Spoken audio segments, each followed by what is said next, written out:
religion, superstition, hysteria,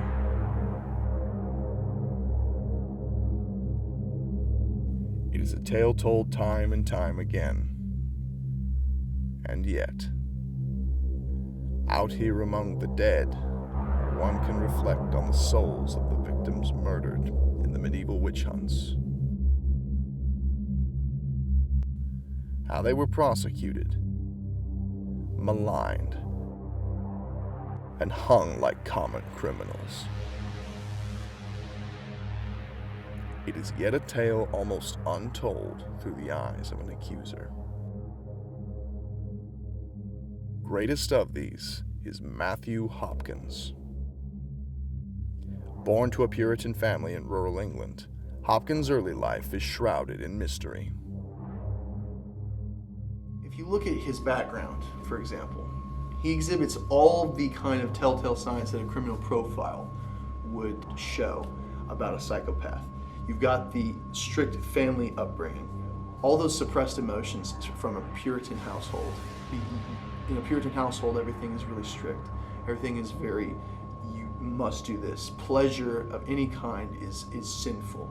So think of how suppressed and how much anger and emotion is bound up in a person like that. Think about how a person could become so angry and so bitter over not being able to act on his basic impulses. However, in his middle years, he would make up for that lost time in blood and bodies. A failed lawyer, Hopkins lived off a meager inheritance from his father, a Puritan minister. He uses this to buy the Thorn Inn in Mistley, England. Hopkins' life would take a dramatic turn when he meets his future partner, John Stern. I'm not one of your drinking cronies carousing and wenching in the taverns. Ah, you're not that, sir. Remember, John Stern, you ride with me only because you help me in my work. You call it work? It's the Lord's work, a noble thing. And a profitable one, the good Lord paying in silver for every hanging? It is Stern that introduces Hopkins to the concept of witch hunting and its profitability. Matthew Hopkins really used the culture at the time to his advantage. The average man at the time only earned 3 pences per day, where the witch hunter gained 20 shillings, which was a huge jump. It is a tantalizing opportunity, one that a penniless Hopkins may have been eager to exploit. The two learn of a high-profile witch trial already taking place in a neighboring village concerning an elderly woman, Elizabeth Clark. During this time, women were not able to do much at all, without the men being there. Men were the only ones allowed to own land and vote. Women were not allowed to be with each other. Some of the women got together anyway, and suddenly they were practicing witchcraft. They take it upon themselves to investigate further. Matthew was also known to embellish his stories. He once heard a name from a fellow accuser, and suddenly Elizabeth Clark was now on row for being a witch. They took her to a back room, tortured her until she confessed, and then hung her after her trial.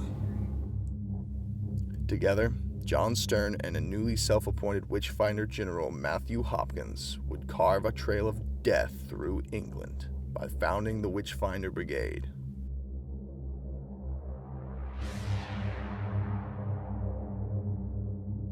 Matthew Hopkins continued his career to Bury St Edmunds in 1645 to 1694. Here, he would be responsible for sentencing 18 poor souls to death under accusations lacking real proof behind them. There were 2 big cases in this time period, one of which started in 1645, where 18 people were hanged at once on the same day, 16 of which were women, 2 were men.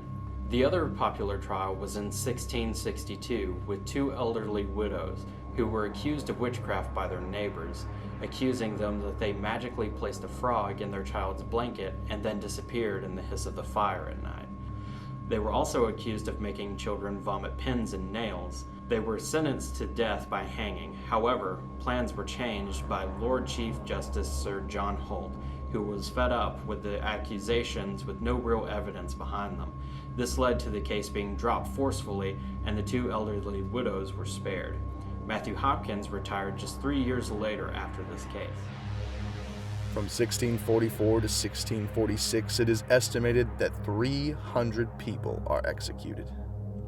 Over time, Hopkins develops methods for discerning the guilt of those accused of witchcraft. And a verdict of innocence doesn't pay. His most infamous of these devised methods is the swimming test. You are all of you confessed idolaters. However, these proceedings shall be carried out through due process of law. What law demands, we shall satisfy. You will each be tied in a prescribed fashion and cast into the moat.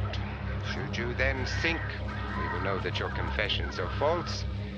If, on the other hand, you are seen to swim or float, then your confessions of witchcraft are proven beyond a doubt in the sight of God, and you will be withdrawn from the water and hanged by the neck until you are dead.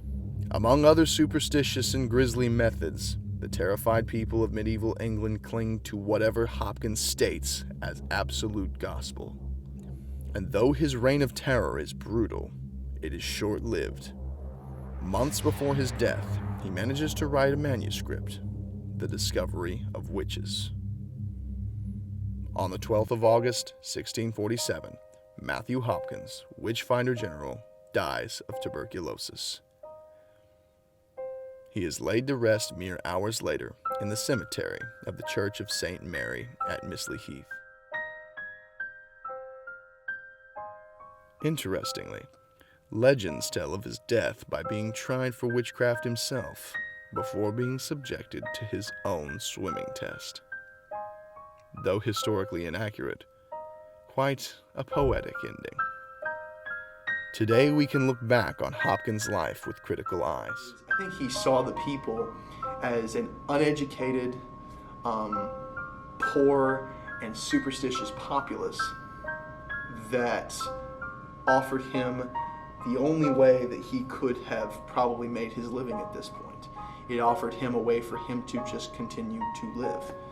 I think to him at this point, witch hunting was an opportunity that grew into an obsession, that grew into a passion, almost. I don't think it was any one thing. I think it was one thing bled into the other, You go from strict upbringing to failure in your first job, to opportunity to make easy money, to taking advantage and murdering people. I mean, it's this downward kind of slide. And lessons can be learned from the culture he helped to cultivate. And what do you think? What do Matthew Hopkins' motivations reveal about the culture of medieval Europe during the witch hunts? And what life lesson can you take away from this revelation?